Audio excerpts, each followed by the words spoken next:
down. I'm excited to announce our first keynote, but first I will thank the Glasscock Groundwater Conservation District for sponsoring breakfast. So our first keynote today is Senator Charles Perry. He has represented Senate District 28 since 2014 after serving 2 terms in the House, and has chaired the Senate Water, Ag, and Rural Affairs Committee for the past 4 sessions. During his time in the legislature, he's been an influential voice on Texas water. We so appreciate you being here, especially in light of all the competing and ongoing demands you have up in Austin. Thank you for the trip down this morning. Please join me in welcoming Senator Charles Perry.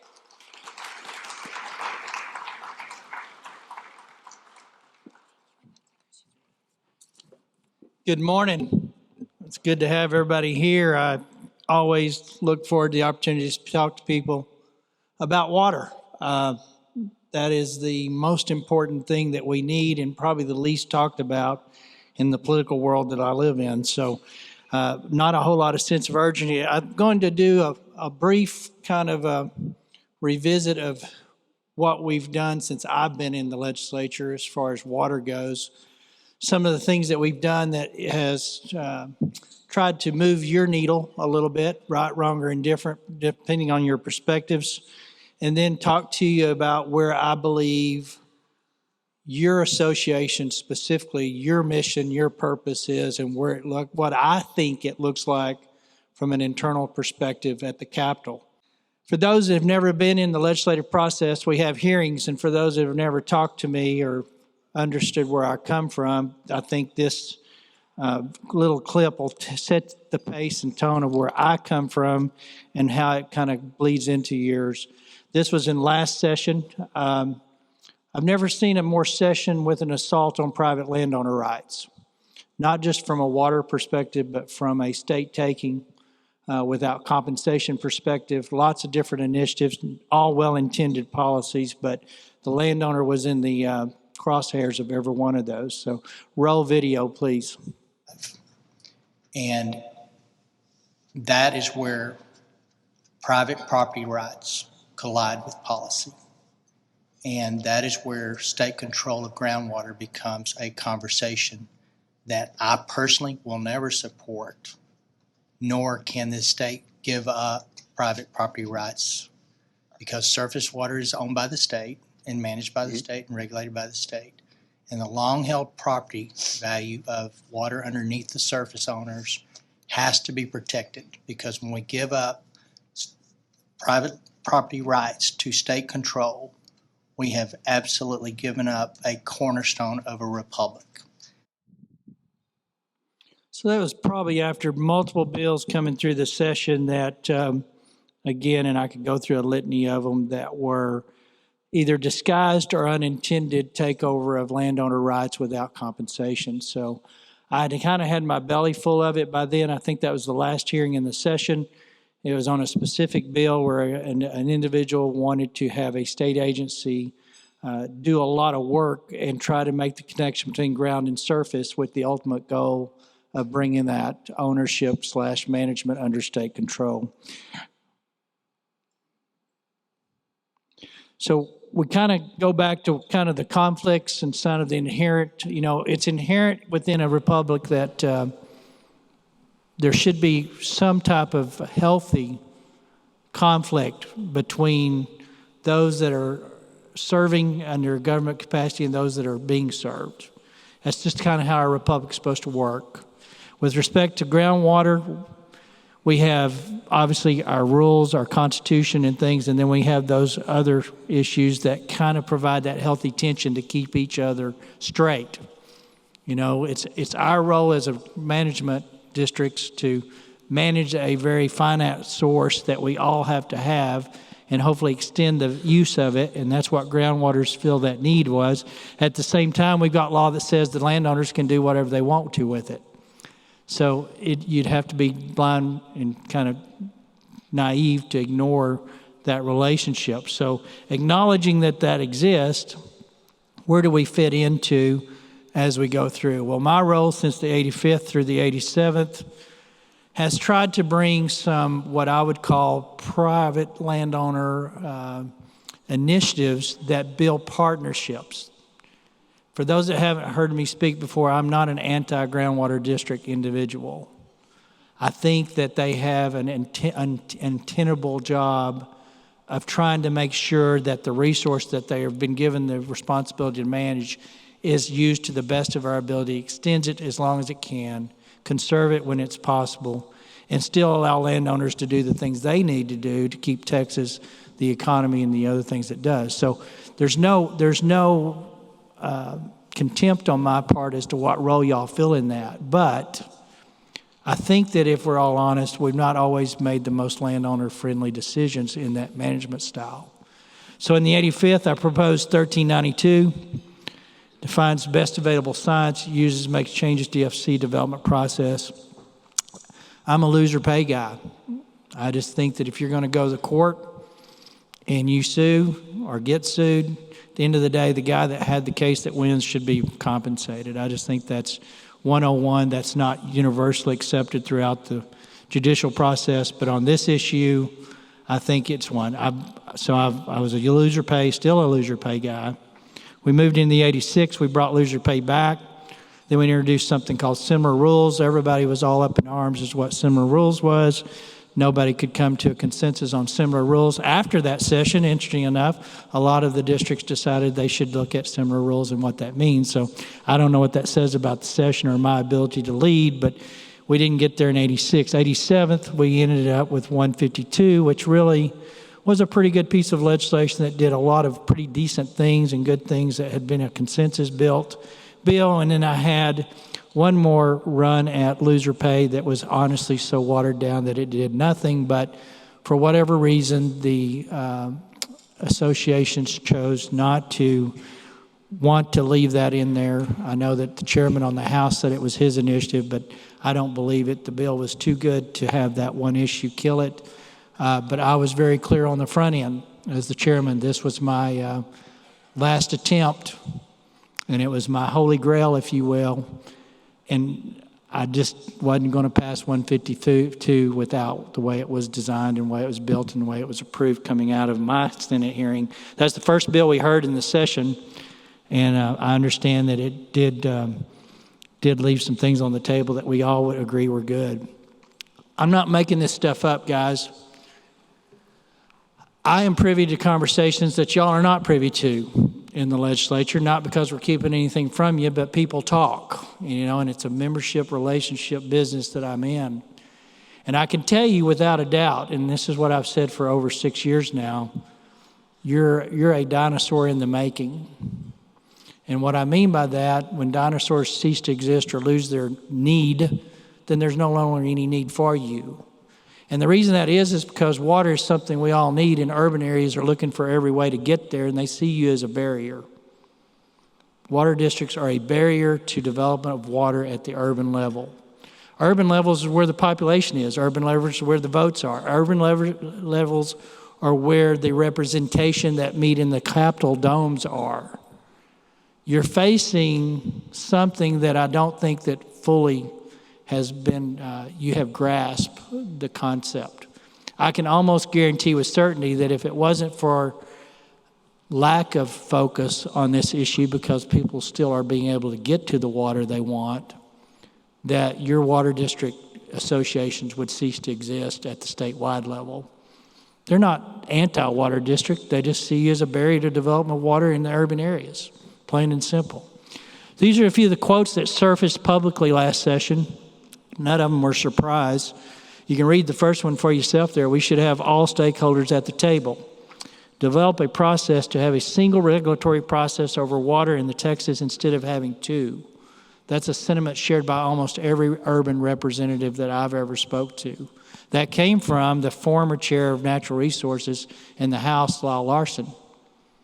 And that was in a hearing. I would tell you, you need to go back and listen to some of those hearings that were some of these quoted. The next few were out of the Senate hearings, actually. One concern I have is with the WHAM that is so prescriptive, why not utilize academic research to be more flexible when they're not operating with the confines of WHAM? We had a conflict with GCDs with the probabilities of their DCs. One of my concerns is that Texas Water Development Board takes a hands-off approach. I'm concerned the current statute prevents Texas Water Development Board even from being a solver of disputes. And then the last one there surfaced about the last 3 sessions in some form. We've had people come and testify, we need to go to the Australian model. For people that don't know the Australian model, it's state control of all water resources. So this is what the conversations are going, and you only have to say it a few times before it gets momentum. And then when people like me are gone, people like you in urban areas find ways to take away from the landowners without compensation. So I feel like the guy that was on the treadmill, his girlfriend was running on the treadmill next to him. And he, looking around at her, he took advantage of the opportunity. He says, we ain't getting nowhere. We're not going anywhere. So we've spun some wheels the last few sessions. So what I really want to encourage you guys today is how do we come together and build some coalitions with the only people that you can partner with and know with certainty that your mission of preserving what we have as far as groundwater availability and those that can help fight that battle with you are your landowners. If you do not see the benefit of that relationship, or if you do not understand the significance of it, you're missing the boat. Because at the end of the day, when these urban assaults on the taking of more water out from beneath that property so that they can have an urban environment fulfill their goal. If you don't understand that those landowners are going to have the biggest stick in the room, because Texas is still a private property right state, and Texas is going to be one, I hope, until I die, and I hope until my great-grandkids get to go through whatever life here in Texas they do. But you got to start working with your landowners in a way. These initiatives I have proposed over the last few years have been landowner friendly for sure. I didn't think they were too overreaching. I can tell you a lot of my landowners feel like they are not listened to. They feel like they're not engaged in the process. You get rid of the groundwater districts or the ground-up approach in it, they really will feel disconnected because then they've lost their really, I think, one of their major supporters, if you will, of landowner rights. But there's not that understanding between the two groups that I think should be there today, knowing what I'm hearing and seeing coming out of this state. So that's been my kind of goal as I've sat through the process. I just think that we need to have a better conversation, and when things like Senate Bill 152 come up, that the only provision regarding attorney's fees in that was I gave the discretion to the judge to not pay the groundwater district. That wasn't asking too much, so that it couldn't be an automatic. I don't think that was too much to ask because there were some other really good things in 152. So where I'm going from here, next session, assuming I'm reelected, assuming that Lieutenant Governor Patrick keeps me at the water chair level, 152 is ready to go in my opinion. Nothing needed to be added and nothing needed to be taken from it. I hope I'm clear on that. I think 153 is a good piece of bill for private landowners, Farm Bureau, everybody liked the bill. But I was really clear coming out of the committee that day that I sent it out that this was my last run. If that doesn't happen, then that's okay. That was a decision that the association's made to kill it. And if they kill it again, that's fine too. But if it's going to get killed, then don't waste the interim with me or my staff. I've got a lot of other water initiatives that I'm working really, really hard on. We did have some, and I think the next speaker today is going to talk about 601, which is really the first initiative to move towards a new water supply, not existing, but actually developing new supply. So I have a lot of other water initiatives that we've worked on. We've done some good things in 6 years. Flood plans. Texas is hopefully better prepared for the next hurricane season that we get. But we've done some really good stuff, and you guys are an integral part of our water planning system in Texas. But you're doing it in a silo. And I don't think you're paying attention to the one group that you need to, and I'll go to my grave being a landowner right guy. And I think majority of you people in here would do too. So let's put 152 back up and get it through. That's y'all's call. But if it's not going to go through as is, then I'm not going to refile it. So I'll just need to hear from you guys clearly on that. So with that, I think I'll take a few questions. I will say, well, I'll finish up a comment or two after questions. So I don't know what my time's like or where we're at, but got a few. 5 minutes. About 5 minutes for 5 minutes for questions for anybody that wants to ask. I'll try, and if I don't know it, Catherine, my trusty stalwart staffer back there, she's as good as they get when it comes to water issues and water law. So please contact us. Any questions? Yes, sir. Do you think there's a disconnect somehow between private landowners and the election process for groundwater? The question is there a disconnect between private landowners and the election process of groundwater districts, correct? I haven't heard of that, if there is. I think it's unfortunately a reflection of not just the water district elections, but our elections in general. When you have single digits to very small digits of participation. And this is a niche, right? If you're not a farmer or a producer, somebody that's interested in landowner rights, you're probably not even engaged in those conversations. So I don't think that the process itself is disengaged or that there's a separation. I just think it reflects the apathy through our voter system. But I don't know that that's true in the groundwater district. And I don't know the frame of where your question's coming from, but I don't sense it.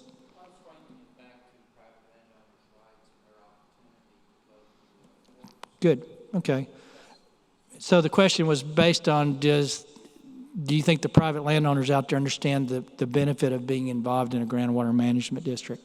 And you know, I would think so. If I'm a private landowner, right, that have water that I pull and produce things with, I would think I would understand that. But that may be a good education forum for you guys, with some of the young guys coming through, to kick that initiative off. Leah and they'll do a great job of making sure that can happen. You just need to include them and chase them, I think. Other questions? Yes, sir. I really appreciate your comments about the urbanization of the legislature and the potential impact on rural Texas. And I'm curious your thoughts on what the impact of this next redistricting is going to be. Good question. So we'll start redistricting Tuesday in earnest. For those that don't know it, we've been here way too long, so it's not going to be a fun day. The numbers, 29.5 million under, we keep pretty much our representation. We'll lose one representative probably west of I-35. If it had went over that, we actually would have been losing a Senate seat west of I-35. So right now, all in all, I'd say we came out pretty well. There's like 3.8 million or so west of I-35. You kind of give $1 million to El Paso straight up for a Senate race, and then the rest of us. So we're going to come out in a Senate side okay. We do expect we're going to lose a rep up probably in my area of the world. Is a pretty good bet that's where the population won't support another rep up there. So, but rural Texas is going to be in good shape for another 10 years. If the numbers were going to be all right. It's the other things. It's waters and stuff like that. So, but redistricting begins next Tuesday for sure. Well, I'll leave you with a couple of things. There was a blonde, brunette, and a redhead facing a firing squad. So they were sitting around thinking, how are we going to get out of this? And so the redhead got up there and she goes, tornado. And they all ran off and she got off in all the chaos. So, you know, the brunette was thinking, well, that worked out pretty good for there. She gets up there and says, Chisamani. Same thing happened. Chaos occurred. Everybody's running for cover. She gets off. The blonde gets up there, is leaning up against the wall. She said, well, I've picked up on this program.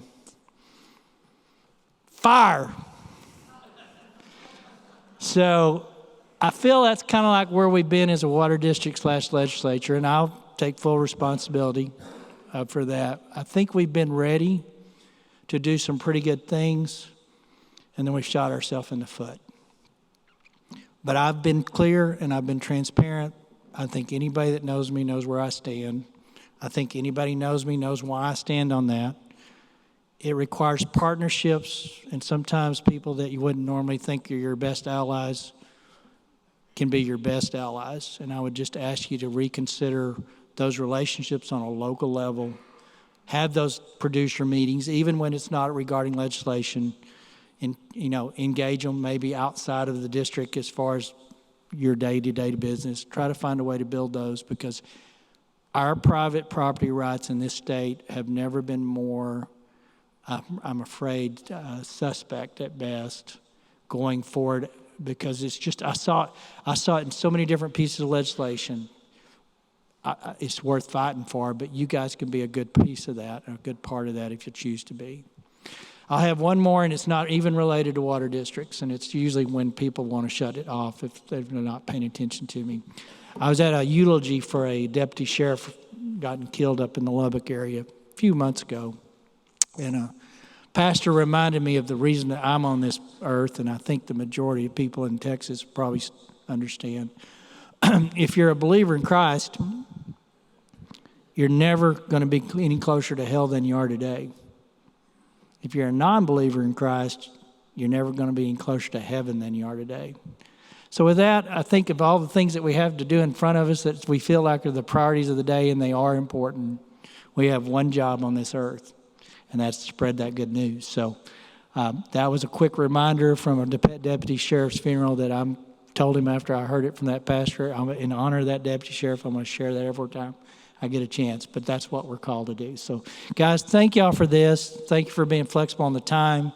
I've never been in a legislature this crazy this year, and it's really beginning to wear thin on a lot of members. So if you've got a problem with a member, be patient with them, but let us get through to next spring, and we'll be able to hopefully address some things. I'm looking forward to working with you.